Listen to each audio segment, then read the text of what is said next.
Good evening and welcome back to Vegas October 1 Sounds. Tonight I want to talk about how you can quickly and easily identify whether or not sounds are coming from the same source. And this applies to when people are talking about whether or not gunshot sounds came over the speakers. So what I'd like to do is use 4 examples of audio recordings taken from video recordings, of course, of the first 6 shots, which include, by definition, background music, and look at how it's very simple to tell that 2 sounds are or are not coming from the same source. So what I've done here is I have a sonic visualizer session in which I have imported the audio from 4 different sources. Now I have more than 20 different sources of sounds for those first 6 shots, and I just picked 4 at random. Let's see what I've got. What do I have here? The one on the top is bar 7, which is just, let's see if I don't think I have the file open, no, which is there's so many of these things that I just started calling them bar and giving them a number because they are recorded during the Barstool song. But we have Raymond Page, Tonelli, and let's see, this one on the bottom is Tonelli. This one is the Ace of Spades, not Raymond Page, excuse me. This one is bar 5, and this one up is bar 7. Now, right off the top of my head, except for the tall Ace of Spades, I don't know where these are. So I have no preconceived notion as to where the sounds on these things should occur. And this would be a session comparable to what I would do upon first looking at these things and making a comparison. Now, Sonic Visualizer is not the best tool for doing this because it doesn't preserve, you can't lock all these things together once you align them up and then have them play at the same time. But what we've got here is a power spectrogram for each of those 4 videos. And what I'm going to do is I'm going to take and I'm going to align the sound coming out of a speaker. And then I'm going to look at what happens to the gunshot sounds. And then I'm going to do just the opposite. I'm going to take a look, I'm going to align the gunshot sounds. First I'll align supersonic cracks, and I'll see what happens to the other gunshot sounds and the music. And then I'll align the muzzle blasts, and we'll see what happens to the music and the supersonic cracks. Now, not every recording records every shot, which is a slight difficulty. But if we look here on these power spectrograms, and this is about, 6 seconds out of each one of them. And I've kind of positioned them to where they are recording the 5 shots out of the 6. Now the first one is over here somewhere to the left. It's more prominent in some than the other. That one is really prominent. But anyway, I want to focus on a region which I know to be music because I've listened to it before. Over here to the right. And what we see is this big bar. So we notice that bar appears in all 4 audios. And so what I want to do is align it. So I just, sort of drag it to a position which I think is useful. And I sort of align all of them because it's easily identifiable. That's just rough alignment. Then I grab this little bar over here, which is a third-party tool, and I drag it over there close to those things so that I can align them more precisely, because it does take fairly precise alignment to do this exercise. So let's try aligning the leading edge of that thing on each one. So I'm aligning a sound which we know to be coming from some speaker. We don't know which speaker, or if it's coming from all speakers. Alright, so we've got it lined up. Now, if we take a look over here at these spikes don't line up there. Well, these spikes don't necessarily line up there. Those don't. But if we drag this bar across, we can find things that do line up. So let's skip those for a minute and we find out, when we look over here and we see that, oh, those line up. those line up, those line up, those line up, those line up, those lines. And so what we've got here is things that line up because we aligned a sound from the speaker. And from that we can say that the source is probably the same source. That is, these sounds, whatever they may be, are probably coming from the same speakers system as that. And that the ones that don't line up are coming from another source, which in this case, the things of interest are the gunshot sounds. These large spikes are the supersonic cracks. And I know that because I've looked at these things before, and I can flip over to the log frequency and I can quickly identify that the supersonic cracks are higher frequency than the muzzle blasts. But let's stick with the power spectrum for the moment. So the first thing we've established is that by aligning the sounds coming out of the speakers, the gunshot sounds don't align, which means that they're not coming out of the speakers, because if they were coming out of the speakers, then all of them across there would be the same. That is, if you're broadcasting the same sound out of the speaker, then every recording of it should record it at the same time relative to something. In this case, relative to another sound coming out of the speaker. It's just a fundamental fact. Now, if the recording or the speaker locations were moving, then they would not line up. They'd be shifted by, the number of feet difference divided by the speed of sound per millisecond, which, on average, if you can just make a rule of thumb and say that for every millisecond of difference in this alignment, it's about a foot movement. Doesn't always work, but it gives you a rough idea.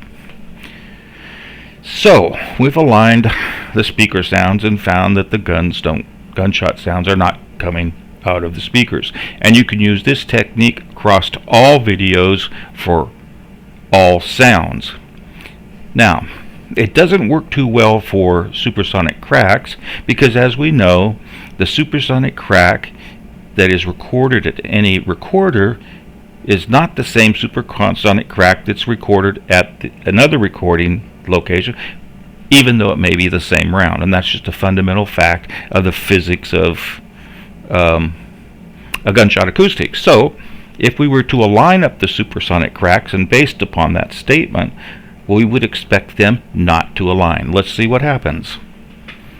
So if I drag this little bar over here to these big supersonic crack things and stick it there, and align the bottom one, align the second one up here, and align the top one. Alright, so now we've got a rough alignment. What happens as we drag that bar across? Okay, let's just go for the big spikes. Drag it over to these big spikes here. Okay, so the top one doesn't line up with the bottom one. The top one doesn't align with the third one. It's close, and it doesn't align with the second one, but it is close. Okay, so that's as I would expect. But the difference is not very big, which implies that the distance, or the missed distance from the projectile to these recording locations, is somewhat similar. Not exact, but similar. So let's look over here at this big one and see what happens. Okay, once again, that's a little closer even than the last one. Of course, it's kind of missing or hidden way down in the noise for the first one and the third one. And then over here we see that the shot 3 is kind of not real present and upstanding in the third one and the first one again. But shot 2 is there, and it misses. The difference between them is a little bit bigger than the other ones. And if we shrunk this down so we could see shot 1 and move the bar over, and what we would see is, if we put the bar right on the top up there of the first one, that the second one kind of lines up, the third one definitely not, and the fourth one definitely not. Okay, so we aligned one of the supersonic cracks, this one over here, or actually at the moment we're lined up there, and we find that and that's not true. We lined this one over here, and those don't line up. We find that by aligning the supersonic cracks. The other supersonic cracks don't always align as would be expected, and the sound coming out of the speaker don't necessarily align also. In this case, that one's kind of close, so let's move it across. Yeah, the first one and the third one are close. The second is not. So there's a little bit of a misalignment on the sound. So what does that mean? That means that some of these sounds over here may not be the same as this one, and we'd have to do a little bit more investigation to figure out why. Because up here, right now, we have supersonic cracks aligned, and we see that the second one is shifted right, the first one shifted left a little, the bottom one is shifted left at a tad, and the third one is right in the middle. So they're all off by, however many milliseconds that is. And milliseconds is the range in which these differences will occur. So you have to be very, very careful and very precise sometimes. Sometimes not so much. All right. So we have these supersonic cracks aligned. Some of the sounds don't line up, as I would expect. Some of the supersonic cracks don't line up, as I would expect. All based on gunshot acoustics and acoustics physics, generally speaking.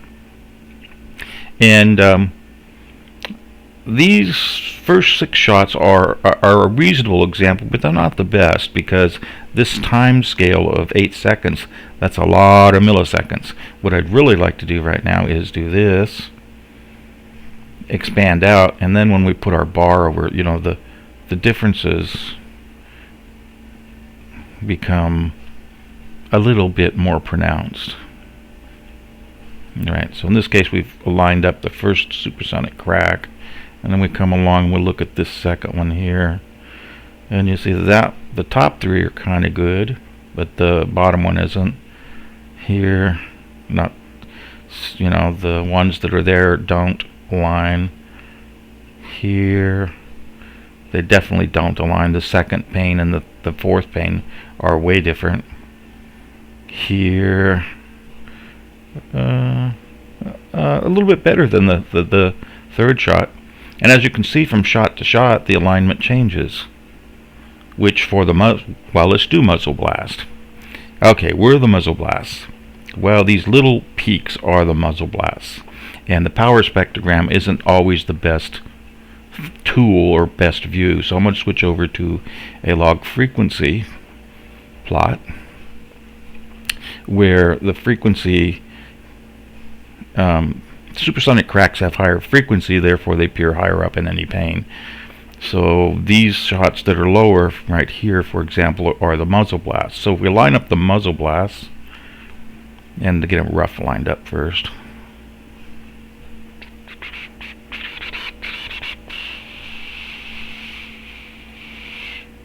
that one's kind of okay, and then we bring our bar over.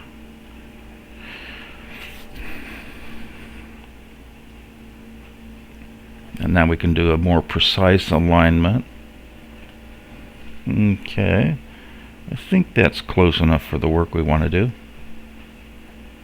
Alright, so now we've got the muzzle blast lined up. Then we can drag this bar across and make observations.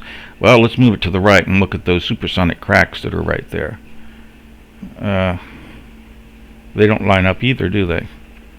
Okay, do the supersonic crack line up? Nope, nope, nope. Okay, so what about the other muzzle blasts? Here's one. They all line up, of course. That was the one we just lined up. These line up.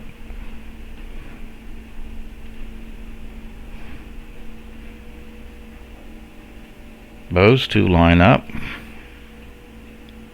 And those line up. Okay, so we've identified the muzzle blast because they line up. So in this case, when we line up the muzzle blast, all the other muzzle blasts line up. And that's the general understanding of the muzzle blast from gunshot acoustics. And they line up a whole lot better and are always expected to, as long as the source and the destination, or the source and the recording, are static. Now, what happened to our music? So let's go back over to the power spectrogram and see where that blob of music is. So right now we have the muzzle blast lined up, and if we drag this bar across to the music, we see that doesn't quite line up on any of them with any of the others. So once again, now we can assert that the muzzle blasts are not being broadcast through the speaker system, because if they were being broadcast through the speaker system, then if we align the muzzle blast, we would align all the other sounds, because it's the same speaker system. There's no way to get around it. Okay, so let's go over here and look at some of the other music to validate our hypothesis. Alright, so here we have those don't line up, and I'm quite confident that's music there. Those don't.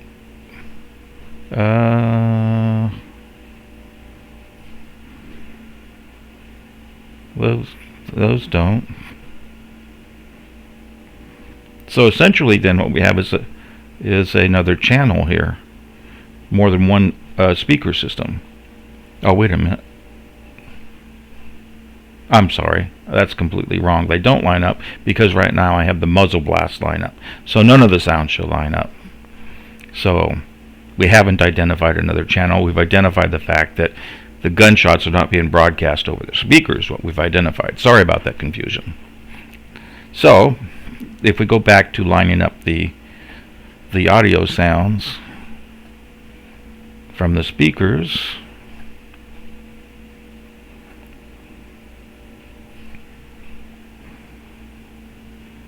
and I think that's close enough for our work. And then we plop back over to the log frequency spectrograms, and we look at the muzzle blasts. We should see that they don't line up, and they don't. Although, you know, those are kind of close there. Those are not. Those are not. Okay, so all of the theories have been validated. It can be precise work, and you're welcome to do this on your own. Do this with Audacity. Audacity is fine for doing this. You just have to, get these things fairly precise. And this technique can be applied to almost any sound that has a consistent propagation amongst the sounds. That is, one source, the same type of propagation. It's hard to compare, say, spherical propagation with a linear propagation, or to compare a spherical propagation with a conic propagation. But, a good portion of sounds that are heard outside of gunshots are spherical in nature. And the muzzle blast is spherical in nature. So, voices over the speakers, muzzle blast, firecrackers, all these things are spherical propagation in nature. And if the source is static position and the recording is static position, that if you line up one sound, you should line up the rest, if it comes out of the same area. And that's the basic phenomena and technique for determining quickly whether or not two sounds on multiple recordings are the same sound and or come from the same source. And now, these are kind of, just generalized statements. There's always corner cases, because you could in fact have a situation where there are different sources, and one of these four might line up just because of the nature of the timing. For example, in aligning these audios, it is entirely possible right here that some of these supersonic cracks might, just out of sheer coincidence, line up, because they're at a recording location where the timing is just right. And that's why you have to take multiple measurements. So let's go back and review. These sounds all record the same sounds, and the sounds are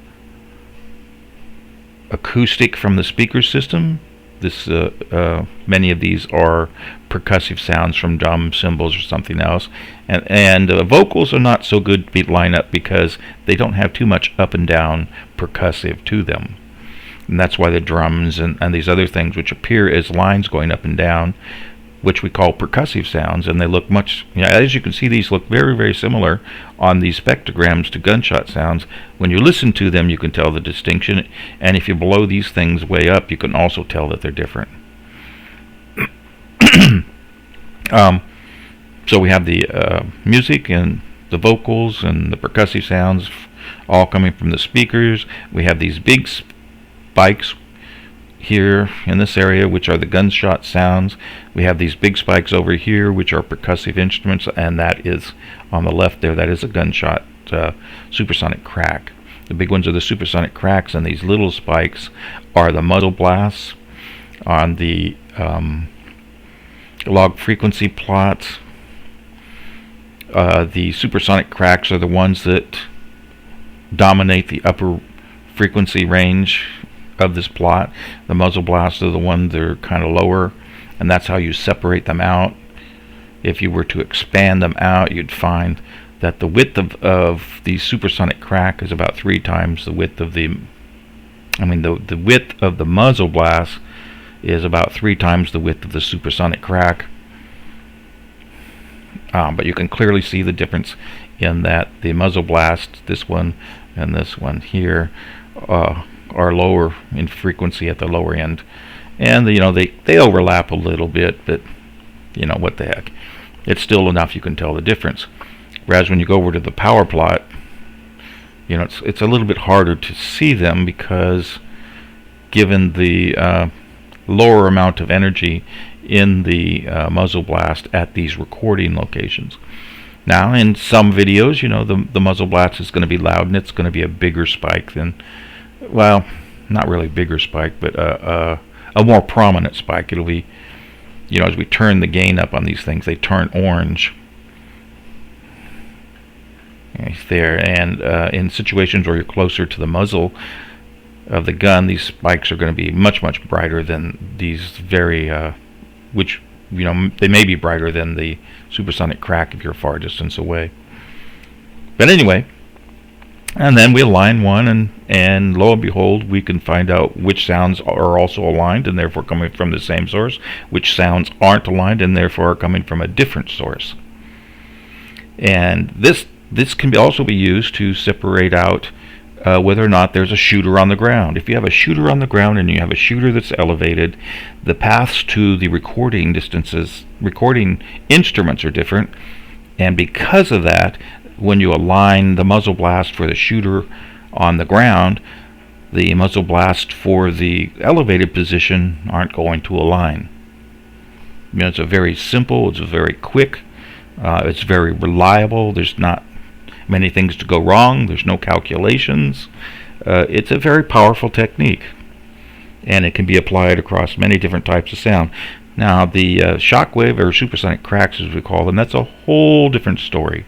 Those do require some math and measurements and calculations, and that's why when you have only supersonic cracks, such as, well, not only, but mostly supersonic crack and very little muzzles, as in the case of the single 308 shots, then life gets tough. And making any conclusions on that had better include multiple recordings and as many measurements as you can feasibly obtain. Okay, I'm not going to elaborate on this point too much. If you don't understand, or you think it needs to be, refined it a little bit to show people how this works, just leave it in the comments. I'll do that. I'll go into a case in great detail if you wish, or we'll pick another volley and do the same thing. For example, volley, we could do this with volley 1 because it has music in it, which we know to be coming from the speakers. You could also do this with a sound that is common to all things. For example, there are 6 booms in about just before volley 6, and you could look at them and ask whether or not they're coming from the same source as the gunshots or some same source as something else and try to align them and make some observations. I haven't really done that, but you could do that. So I hope this explains in a simple manner why I can tell from these graphs here and the alignment of these sounds that the gunshot sounds were not being broadcast in any significant way over the speaker system. Now, they could in fact be buried way down in the noise in here to where I don't see them without a great deal of effort. That is the mics could plausibly be picking up the gunshot sounds and running them through the mixers and all that and coming back out the speakers, but they're just not loud enough to have any effect on the real gunshot sounds. These big spikes are the real gunshot sounds, nothing generated with the speaker. And we know that once again because when we align other sounds from those speakers, neither the supersonic cracks nor the muzzle blast align, and by the laws of physics they must. Alright, we'll grab you in the next one. This is Vegas October 1 Sounds out for the evening.